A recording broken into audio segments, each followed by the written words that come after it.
Hello fellow YouTubers, Bear Prepper here. Today we're going to make homemade yeast cakes out of dried hops. This is probably about my 6th or 7th time trying this. I did some more research and I think I've got it figured out this time. What I did was I ordered 10 pounds of fresh hops. And I tried making this with the fresh hops. And of course it didn't work. And I had to dry them because they were starting to go bad. So then I switched over to a recipe for dry hops. And I tried that about 5 or 6 times with no luck in actually making any bread from it that rose very well. It did rise, but not enough to make it a viable option. The reason I'm looking at this is yeast is eventually going to go bad on us, and if we can keep hops on hand, then we can make our own yeast cakes. And we can have regular yeast bread all the time. We don't have to use the sourdough, and we don't have to try to collect yeast out of the air, and all that kind of good stuff. So, let's get started here. The first thing you have to do is put a little water in a pot with 1 cup of dry hops. And this is what the hops look like. If you've never seen them, they're like little flowers. And the water is going to pull the pollen out of the hops as it boils, and you're going to bring it to a boil. And it's going to smell a little bit, and it's going to turn yellow. Now, I thought that the hops is where the yeast came from. After doing further research, I found that the only things the hops do with the liquids that are there is they prevent bad bacteria from growing. Because one of the problems with collecting yeast from the air is that the bad bacteria gets in there and your yeast spoils before it completes. Well, the pollen that's in the hops actually prevents the bad bacteria from growing, so you are basically catching the yeast from the air, but you don't have to fight the battle of the bad bacteria. So we have this, we're going to let it boil, and then we'll drain it. And then over here I have 3 peeled potatoes in water. So we're going to boil those until they can be mashed. We're going to take the water out and set it aside, and then mash the potatoes. Okay, so then you're going to take your hops out once it's cool enough. And you're going to put them in a strainer, and you're going to push the juices out of them, and then just discard them. All you want is the juice that's left over. You're going to take your potatoes out of the water. You're going to mash those. Don't add any butter, salt, or anything like that. And you're going to retain your water to make your yeast cakes. I'm going to add a tablespoon of yeast to my hops broth. And that's what's going to get the process started. So always remember, when you store these, maintain at least 1 tablespoon of yeast so that you can make your cakes. And if I remember correctly, and this will make a 9x9 pan, I believe, of yeast cakes. But I'll show you when it's done. So we're going to add our tablespoon of yeast to get it started. Once your hops broth is down to 100 degrees. And you can usually tell, you can use a thermometer if you want, but it's the temperature of a baby's bottle, if that helps you moms. And we're just going to let that get our hops started. Remember, the hops is what stops the bad bacteria from growing. The yeast is going to give us a start rather than waiting for the air to do it all. Just hopefully you can see that. So what I have is 1 cup of flour. And to that, I'm going to add some of my potato water. And we're trying to make a paste-like dough. So don't add too much or you're going to have to cook it down. I know my arm makes a better picture, huh? And you just don't want it to be lumpy.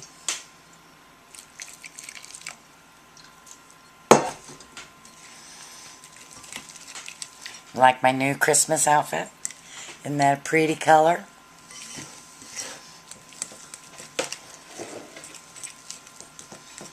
So that's the right texture. I'm just going to get the rest of the flour incorporated.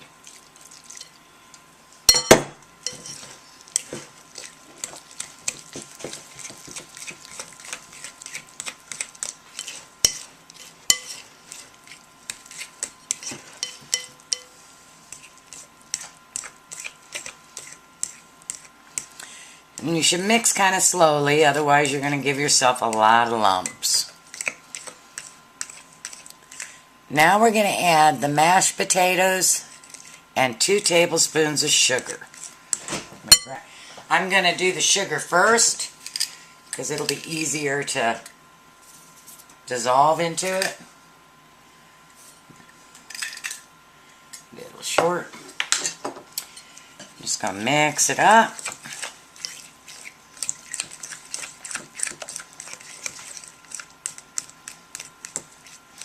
And then add your potatoes.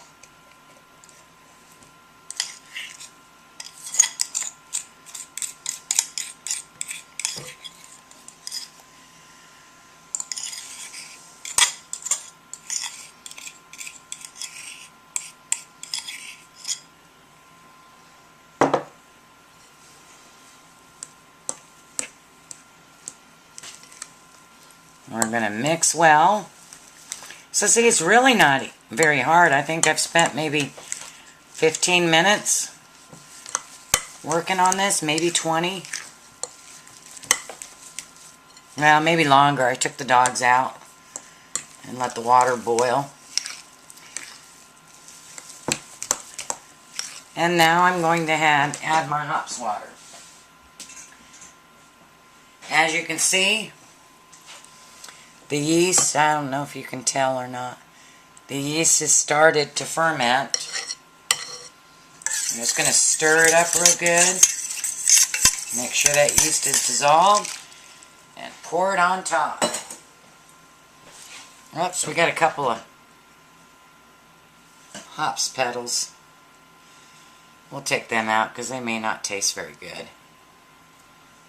They won't taste very good.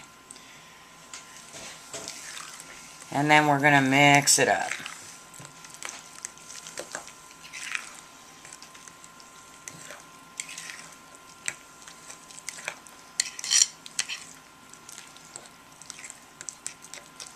And we're looking for a medium soft dough.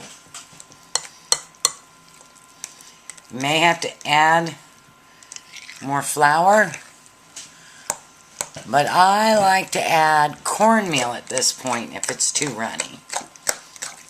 So let me get it mixed in really good. Now, it's not supposed to be a hard dough. It's one of those liquidy doughs. And I actually think this is perfect.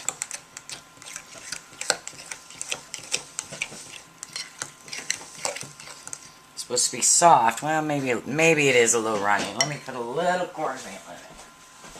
We're going to eventually be adding 4 cups of cornmeal. So I'm going to measure out a cup here so I know how much I've already used. And I think that's probably enough. Just want to get it a little thicker. And you put the sugar in to feed the yeast.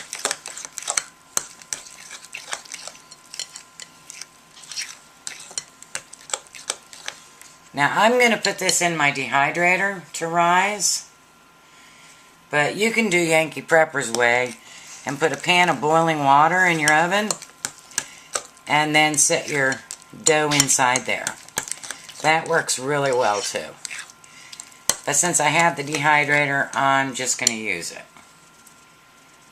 So I've probably used, maybe 2 tablespoons out of my cup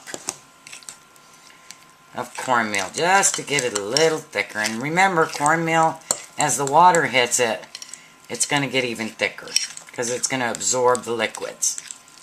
There you go. See how the fork kind of leaves a trail for a moment? That's a good consistency. And we're going to let this rise until it's double. Okay, as you can see, it has doubled in size. It's been 1 hour at 100 degrees, well 95 degrees in the dehydrator, so if you want to do it that way, it works wonderfully. So now what I'm going to do is punch it down,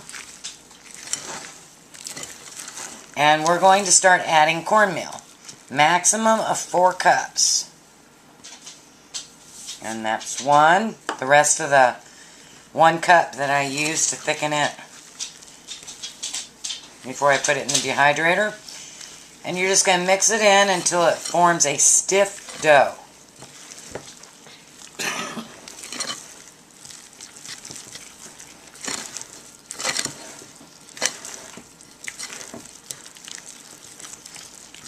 Do a little at a time because it is cornmeal and it will get thicker than what you think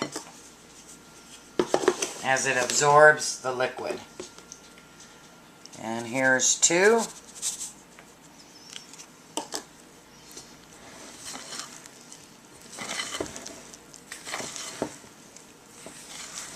I'm going to get my hands in here shortly. I want to get it not so quite so sticky first.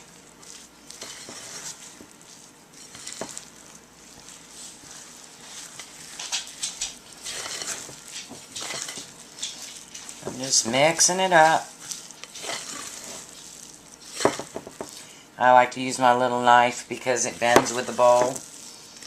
But you can use whatever you want. You can just stick your hands in it and do it. It will look lumpy because the mashed potatoes are real potatoes. If you don't have real potatoes, of course you probably won't in your food storage, you can use mashed potato flakes. You just won't have your potato water.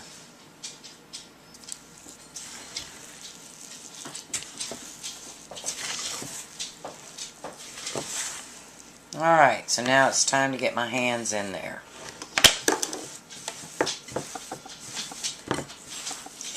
I'm just going to mix it up.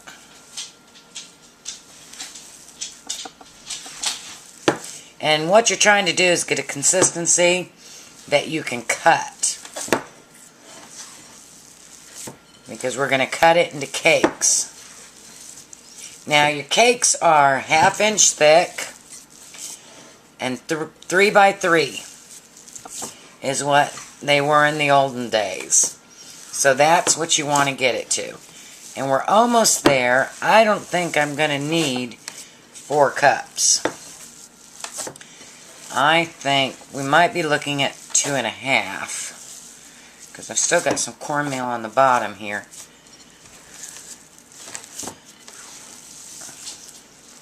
So you just want to add the cornmeal until you don't need any more. You don't want to over add. So I'm just going to do 1/2 cup. Because if it gets crumbly, it's really hard to make yeast cakes out of it.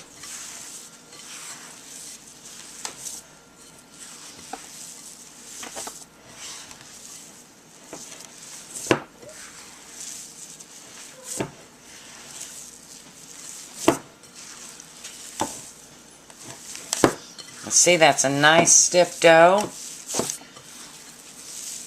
It's not sticking to my hand much anymore. Yet it's still holding its shape. And there we go. So now I'm going to take a pan and press it into it. Don't put anything in your pan. Don't oil it or anything like that. Just plop it in. And you could roll it out if you wanted, but I like to have the edges nice. So I'm just going to press it into my 9 by 13. So I was wrong, it wasn't a 9 by 9, it makes a 9 by 13.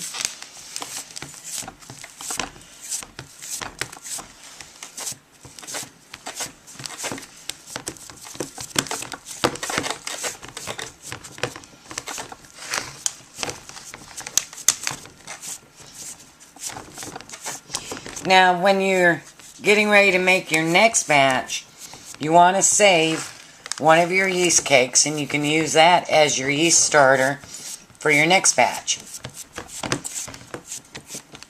And so you'll always have yeast for making bread. So now we're going to cut it into 3 inches.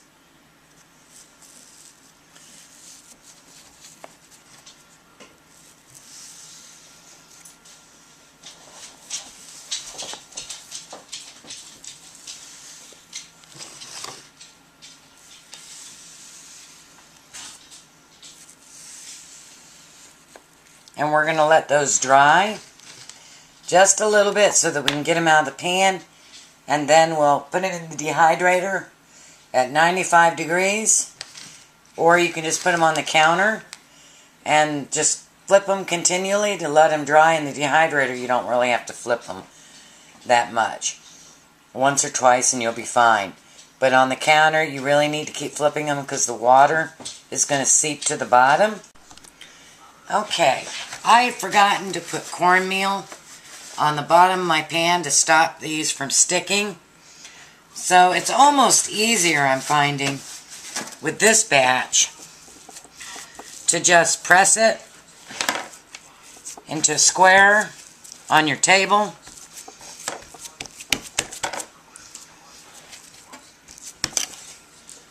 And run your knife through it.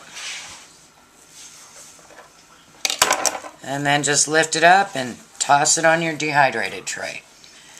So, I'm going to put these on the dehydrator at 95 degrees, turning once or twice, flipping them until dry.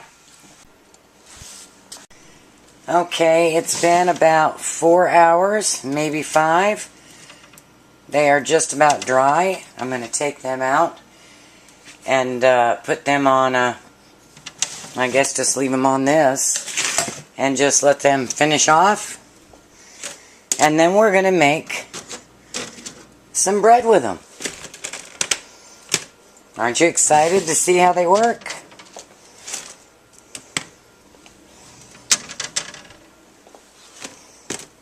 And you're going to use, if you're going to do 4 loaves, if I remember correctly, we're going to use 2 of these.